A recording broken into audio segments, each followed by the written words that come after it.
Hello welcome to Anvi's అగ్ని పరీక్ష episode 2 review. దీనికన్నా ముందు ఒక మాట అండి, అసలు బిగ్ బాస్ సెలక్షన్స్ కి అగ్ని పరీక్ష సెలక్షన్ కి వచ్చిన క్యాండిడేట్స్ కి నిజంగానే బిగ్ బాస్ మీద ప్యాషన్ తో వచ్చారా, లేదు అంటే బిగ్ బాస్ కి వెళ్ళిన తర్వాత ఏదో కొంచెం ఎక్స్పెక్ట్ చేసి ఎక్స్పెక్టేషన్స్ రీచ్ అవ్వాలి, కొంచెమైనా పాపులారిటీ వస్తే బయటకు వచ్చి బతికేద్దాంలే, లేదంటే కొంచెం జాలి క్రియేట్ చేసుకోవాలి, లేకపోతే కొంచెం క్రింజ్, ఎంత క్రింజ్నెస్ బిగ్ బాస్ తీసేసుకుంటారు. ఇలాంటి థాట్ ప్రాసెస్ అన్ని మారిపోయి ఈ level of thought process improve అయిపోయేమో అనిపిస్తుంది.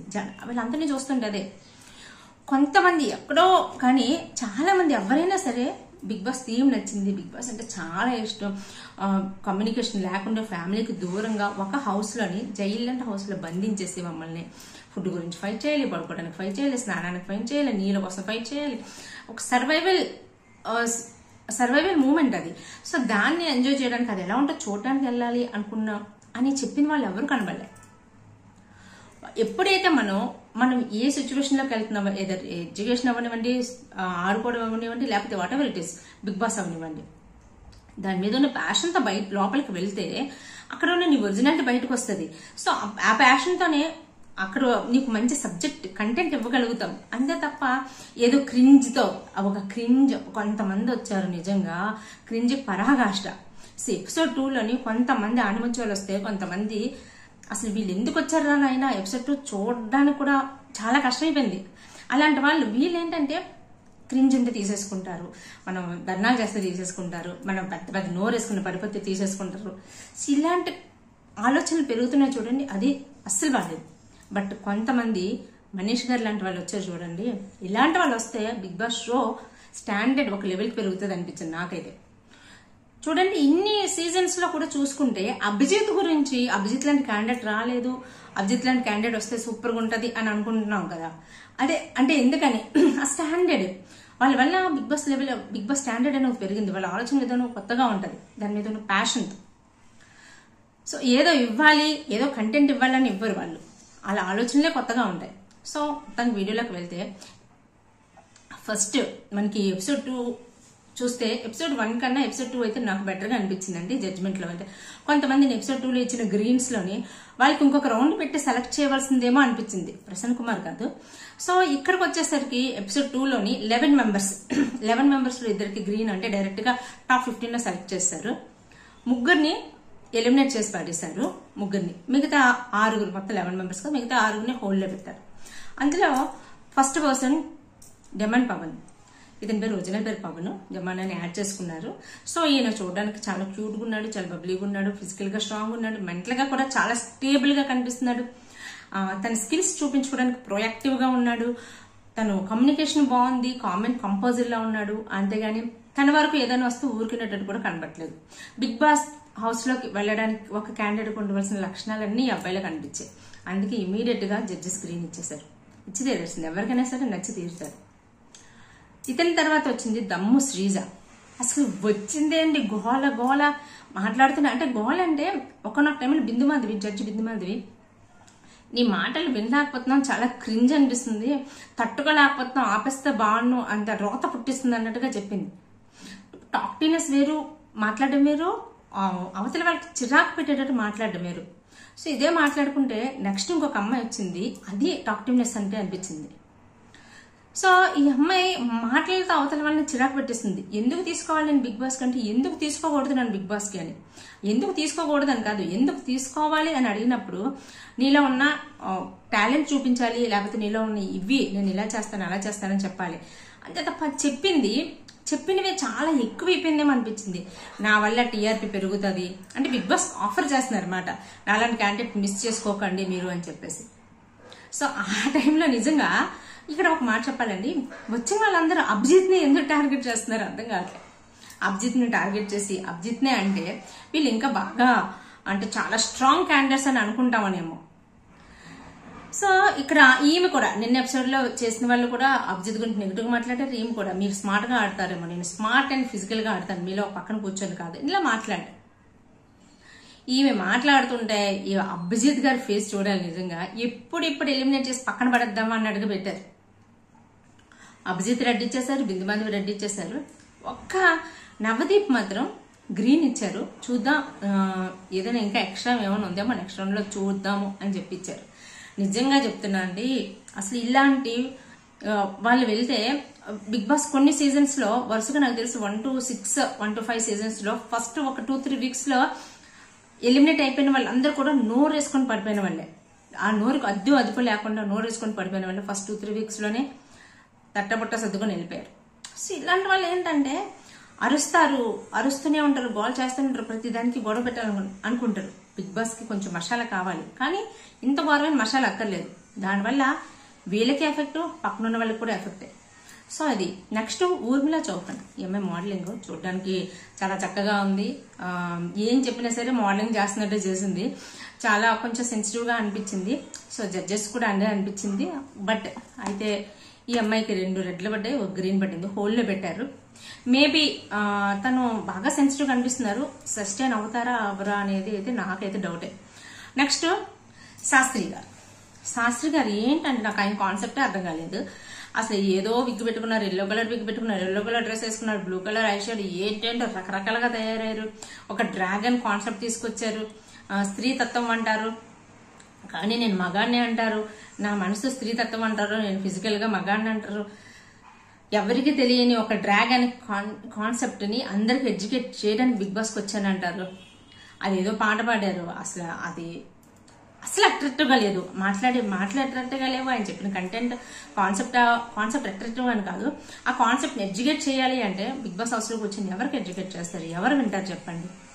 బిగ్ బాస్ లో కావాల్సింది ఎంటర్టైన్మెంట్, బిగ్ బాస్ లో కావాల్సిన ఫైట్స్. బిగ్ బాస్ లో నువ్వు సస్టైన్ అవ్వడానికి నువ్వు ఏం చేస్తావు అనేది ఇంపార్టెంట్. నువ్వు ఫర్దర్ మూమెంట్ కి వెళ్ళడం కోసం ఎలాంటి మూమెంట్స్ తీసుకుంటావు అనేది ఇంపార్టెంట్. అక్కడికి వెళ్ళి ఎడ్యుకేషన్ చేస్తావంటే ఇది సరైన ప్లాట్ఫామ్ అయితే కాదు. సో ఈయనకి 3 రెడ్స్ ఇవ్వడం ఎటువంటి డౌట్ లేదు, ఇచ్చేయాలి. సో తర్వాత నెక్స్ట్ నరసయ్య. ఈ నరసయ్య రైతు. ఆయన పాట విని ఎవరో సూసైడ్ చేసుకున్న అతను నేను సూసైడ్ ఆపేశాను, నేను పాట అంత ఎఫెక్టివ్ గా ఉంది అని చెప్పారంట. సో ఆయన అంటే మేబీ నేను అనుకోవడం ఏంటంటే అలా చెప్పి బిగ్ బాస్ హౌస్ లోకి వెళ్దాము అని అనుకుని వచ్చారు. సో అందుకనే ఈయనకి 3 రెడ్స్ ఇచ్చేసారు. కానీ మేబీ కేతమ్మకి ఇచ్చినట్టే హోల్లో పెట్టాల్సిందేమో అనిపించింది. కొంతమంది ఏం చేస్తారంటే ఒక కాన్సెప్ట్ నో ఒక కంటెంట్ నో తీసుకొని దీన్ని పట్టుకొని లోపలికి వెళ్ళిపోదాం, లోపలికి వెళ్ళిన తర్వాత ఏదో చేద్దామన్న ఉద్దేశంతో వస్తారు. మేబీ ఈయన కూడా నేను రైతుని, సింగర్ని, నా రైతు పాట అంటే జానపద గేయం ఎంతమందికి ఎఫెక్ట్ అవుతుంది, సో అని అంటే ఆ సెంటిమెంట్ ఏమైనా వర్కౌట్ అవుతుంది అన్న చిన్న పాయింట్ పట్టుకుని వచ్చినట్టున్నారు. బట్ అది జడ్జెస్ కి ఎక్కలేదు. మేబీ ఇతనికి ఇంకొంచెం క్యారెక్టర్ లేకపోతే ఇంకొంచెం టాస్క్ ఏదో ఇచ్చారు, అది కూడా చేశారు. బట్ ఈవెన్ దో కేతంకి ఇచ్చినట్టు ఇతను కూడా ఇంకొక రౌండ్ లో పెడితే బాగుందని నాకు అనిపించింది. మీకు అనిపించిందో కామెంట్స్ చేసి చెప్పండి. నెక్స్ట్ నాగా అడ్వకేట్ గారు. ఈయన వచ్చారు, చాలా కుర్రోడు కింద, తండ్రి కింద, తాత కింద రోల్స్ చేస్తాను, 3 స్కిట్స్ అద్దరగొట్టేస్తాను అని చెప్పారు. ఆయన స్కిట్స్ చేశారా లేకపోతే నార్మల్ గా మాట్లాడారో కూడా అర్థం కాలేదు. స్కిట్ చేస్తాన్నారు, ఎక్కడ చేస్తున్నారని ఇంకా నేను చూస్తున్నా, స్కిట్ అయిపోయింది. సో ఆయన ఎందుకు వచ్చారనేది ఆ క్లారిటీ లేదు కన్ఫర్మ్ గా. బట్ ఆ క్లారిటీ ఇంకొంచెం రావాలి, ఇంకేమైనా తీసుకొస్తారా నెక్స్ట్ రౌండ్ లో అన్నట్టుగా ఈయనైతే హోల్లో పెట్టారు. నెక్స్ట్ వచ్చిందండి చిచ్చర పిడుగు శ్రేయ. జస్ట్ 19 years ఓల్డ్ అమ్మాయి. నేను ఇందాక చెప్పాను కదా ముందు తమిళ శ్రీజ టాక్టివ్నెస్ కి ఈ టాక్టివ్నెస్ కి తేడా. ఈ అమ్మాయి యాంకరింగ్ చేస్తుంది, తమిళ్లో యాంకరింగ్ చేస్తుంది, ఇంకొకటి కాదు వాళ్ళ అమ్మగారికి హెల్ప్ చేస్తుంది, అసలు చాలా ట్యూషన్స్ చెప్తుందంట. 19 years కి నేను డిగ్రీలో చదువుతున్నా, అసలు ప్రపంచమే తెలియదు. సో ఇంకా చాలా ప్రొయాక్టివ్ గా ఉంది. ఎవరైనా ఏదైనా చెప్తుంటే స్పాంటేనిటీ గా మాట్లాడడం చాలా చక్కగా. టాక్టివ్నెస్ అంటే అట్రాక్షన్, అంటే రోత పుట్టించే మాటలు ఎక్కడా లేదు. 19 years కి ఎంత చక్కగా అంటే జడ్జెస్ కూడా ఆశ్చర్యపోయారు. 19 years కి ఎంత మెచ్యూరిటీ అని అభిజిత్ కూడా అదే అన్నాడు. సో అమ్మాయికి ఇచ్చిన టాస్క్లు కూడా వండర్ఫుల్ గా చేస్తుంది. శ్రీముఖితో గులాబ్ జామున్ తినేస్తే ఎలా బిహేవ్ చేస్తా బిగ్ బాస్ లో అంటే నిజంగా గులాబ్ జామున్ తినేస్తుంది అన్నట్టుగా రచ్చ క్రియేట్ చేస్తుంది. సో నోరు పెద్దది ఉంది, వాయిస్ చాలా పెద్దగా ఉంది, స్పాంటేనిటీ ఉంది, చిన్న అమ్మాయి అయినా సరే మెచ్యూరిటీ ఉంది. సో హౌస్ లోకి వెళ్ళిన తర్వాత ఎలా ఉంటుంది అనేది చూడాలి. మేబీ వయసుకు మించిన మెచ్యూరిటీ అయితే ఉంది, మెంటల్ గా కూడా స్ట్రెంత్ కనిపిస్తుంది. అవే చూసారు మా జడ్జెస్. ఈ అమ్మాయికి కూడా 3 గ్రీన్స్ ఇస్తారు. సో ఇవ్వడంలో ఎటువంటి తప్పలేదు. నెక్స్ట్ రవి. ఇతను చూడండి శ్రీకాకుళం. ఇతను అసలు ఎందుకు శ్రీముఖి గారిని చూసి హెయిర్ ఇలా పెట్టుకున్నారు నాకు ఇప్పటికీ అర్థం కాలే. హెయిర్ స్టైల్ చూసి చాలా మంది వెటకారించారంట. సో అదే హెయిర్ స్టైల్ తో బిగ్ బాస్ హౌస్ లోకి వెళ్ళి తను ఏదో ప్రూవ్ చేసుకోవాలనుకున్నారట. ఆ హెయిర్ స్టైల్ ఎందుకు అలా పెట్టారు పోనీ ఓకే, తన హెయిర్ స్టైల్ మనం కామెంట్ చేయకూడదు.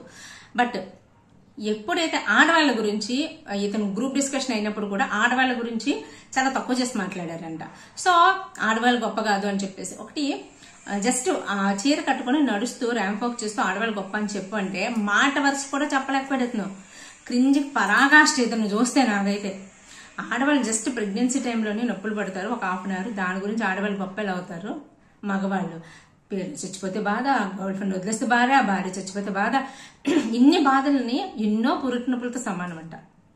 ఒకటే మాట అండి, ఆడవాళ్ళకి పేరెంట్స్ చనిపోరా, ఆడవాళ్ళ పిల్లలు చనిపోరా, ఆడవాళ్ళ హస్బెండ్ చనిపోరా, ఆడవాళ్ళని ఏ బాయ్ ఫ్రెండ్ వదిలేడా. సో వీళ్ళకి బాధ కదా, వీళ్ళకి కూడా అవి బాధలే కదా. దీంతో పాటు ఇది కూడా ఎక్స్ట్రా బాధే కదా. ఎక్స్ట్రాగా ఇంకా డొమెస్టిక్ వైలెన్స్ అవి ఇవి 100 ఉంటాయి. సో ఇతను మాట్లాడిన మాటలే లాజిక్లెస్. ఏదో పాయింట్, ఏదో క్రింజ్ పాయింట్ పెట్టుకొని నేను క్రింజ్ క్యార్ ఆఫ్ అడ్రస్ అన్నట్టుగా వస్తే నిజంగా రిజెక్ట్ చేసి చాలా చాలా చాలా మంచి పని చేశారు అనిపించింది, తట్టుకోలేకపోయింది చూడలేక. Next Sriteja singer. ఇతను ఏంటంటే కామన్ కంపోజ్డ్. నేను అంటే ఒక సైకాలజీ మాట్లాడారు, నేను ఎవరినైనా సరే మార్చేస్తాను, నా ముందు కూర్చుంటే నేను మార్చేయగలను, ఇలా ఏదో చెప్పారన్నమాట. జస్ట్ అంటే మరి ఎలా చెప్పారో నాకు తెలియదు, ఏదైనా సిచ్యువేషన్ మార్చేస్తాను అది ఇది అని చెప్పేసి. యాక్చువల్గా అతన్ని నచ్చలేదు. బట్ ఒక 2 రెడ్లు వచ్చి ఒక గ్రీన్ తోని ఆయన్ని కూడా హోల్డ్ పెట్టారు. నెక్స్ట్ మనీష్ గారండి, ఈయన గురించి మాట్లాడారు. ఎపిసోడ్కి ఒక్కరు మాత్రం వస్తున్నారండి. నిన్న ఎపిసోడ్ లో ప్రసన్న కుమార్ గారు అయితే, ఈ రోజు ఎపిసోడ్ లో మనీష్ గారు హైలైట్. ఇలాంటి వాళ్ళు అయితే బిగ్ బాస్ హౌస్ కి ఖచ్చితంగా వచ్చి తీరాలి. ఇతను ఒక ఎంటర్ప్రెన్యూర్, ఐటీ ఎంటర్ప్రెన్యూర్. తర్వాత ఇతను కంపెనీ కూడా సెలెక్ట్ అయింది, టాప్ 300 లో సెలెక్ట్ అయింది ఫోర్బ్స్ వాళ్ళు ఇచ్చిన సర్వేలో. నెక్స్ట్ వాళ్ళు సెలెక్ట్ చేసిన కంపెనీస్ లో. నెక్స్ట్ ఆయన ఎంత ఇంటెలిజెంట్ గా ఉన్నారు, ఎంత స్పాంటేనియస్ గా ఉన్నారంటే 2 హ్యాట్స్ ఆఫ్. మెచ్యూరిటీ లెవెల్ కానీ, సో ఆయన చూడగానే సరే మర్చిపోం, ఆయన మెచ్యూరిటీ లెవెల్ కానీ, ఆయన థాట్ ప్రాసెస్ కానీ, ఆన్ ది స్పాట్ ఆయన తీసుకునే సిచ్యువేషన్ బట్టి ఆయన మూమెంట్స్ కానీ ఏదైనా సరే టూ గుడ్. అభిజిత్ ఒక టాస్క్ ఇచ్చాడు చూడండి, ఒక బొమ్మ వేసి దీని మీద ఒక రెడ్ చుక్క పెడతాను కానీ కనిపించకూడదు, రెడ్ చుక్క పెట్టడానికి కూడా ప్లేస్ ఉండకూడదు అని చెప్పేసి అంటే అతను బ్లూ పెన్ తో ఫేస్, నేనేమనుకున్నాను ఫేస్ అంతా రబ్ చేసేస్తున్నారేమో అనుకున్నా, కానీ ఫేసే తీసేశాడు. సో అదే ఇలాంటివి కావాలి బిగ్ బాస్ లో. కొత్తగా ఆలోచించే వాళ్ళు కావాలి, సో తెలివిగా ఆలోచించే వాళ్ళు కావాలి. ఇలాంటి వాళ్ళు రావడం వల్ల బిగ్ బాస్ స్టాండర్డ్ ఇంకా ఇంకా పెరుగుతుంది. సో అది సో కొంతమంది వల్ల స్టాండర్డ్ ఒకనొక టైంలో పడిపోతుంది అనుకుంటే, ఇలాంటి వాళ్ళు రావడం వల్ల స్టాండర్డ్ ఖచ్చితంగా పెరుగుతుంది. ఈయనైతే ఖచ్చితంగా రావాల్సిందే. నేనైతే ఇంక ఖచ్చితంగా 3 గ్రీన్స్ పడిపోతాయి అనుకున్నా. ఈయన టెస్ట్ చేయాల్సిన అవసరం కూడా లేదు. అలా చూసుకుంటే మిగతా వాళ్ళని కూడా టెస్ట్ చేసుకోవచ్చు. కానీ మరి అభిజిత్ ఎందుకు హోల్లో పెట్టారనేది తెలీదు. ఈయనకి ఖచ్చితంగా 3 గ్రీన్స్ పడిపోయి డైరెక్ట్ గా సెలెక్ట్ చేసేస్తారేమో అనుకున్నారు. మీరేమనుకున్నారు కామెంట్స్ చేసి చెప్పండి. అలాగే నెక్స్ట్ కల్కి మిస్ తెలంగాణ రన్నరప్. చాలా బ్యాక్గ్రౌండ్, తక్కువ బ్యాక్గ్రౌండ్ తో వచ్చింది. ఆడపిల్లలు, వాళ్ళ నాన్నగారికి ఆడపిల్ల అంటే ఇష్టం ఉండదంట, కానీ 3 ఆడపిల్లలే పుట్టారు. అలాంటిది వాళ్ళ నాన్న బిగ్ బాస్ హౌస్ పంపించడం చాలా హ్యాపీ ఫీల్ అయింది. ఈ అమ్మాయి కూడా నాకు వర్తీ క్యాండిడేట్ అనిపించింది, చాలా వర్తీ క్యాండిడేట్ అనిపించింది. కాన్ఫిడెన్స్ ఉంది, ఫిజికల్ స్ట్రెంగ్త్ ఉంది, సో మెంటల్ స్ట్రెంగ్త్ ఉంది, కష్టం చూసి వచ్చింది, క్రింజ్ లేదు, ఏమీ లేదు, చాలా కంపోజ్డ్ గా, చాలా బ్యాలెన్సింగ్ గా కనిపిస్తుంది. ఈ అమ్మాయి కూడా హోల్డ్ లోనే పెట్టారు. సో ఈ అమ్మాయి కూడా అయితే కన్ఫామ్ గా కల్కి సెలెక్ట్ చేస్తారనుకుంటున్నాను, మనీష్ గారిని సెలెక్ట్ చేస్తారనుకుంటున్నాను. మిగతా వాళ్ళు అందరూ ఈ బ్యాచ్ లో ఇంకా పెద్దగా ఎవరు లేరు. సో అదండి ఓవరాల్ గా నాకు అనిపించింది. సో జడ్జెస్ విషయంలోకి వచ్చేసరికి అభిజిత్ గారు మరీ కామ్ అయిపోయారేమో. అసలు అంటే ఎక్స్ప్రెషన్స్ ఇస్తున్నారు, నచ్చకపోతే ఇలా ఫేస్ కిందకి దించేసుకుంటున్నారు తప్ప.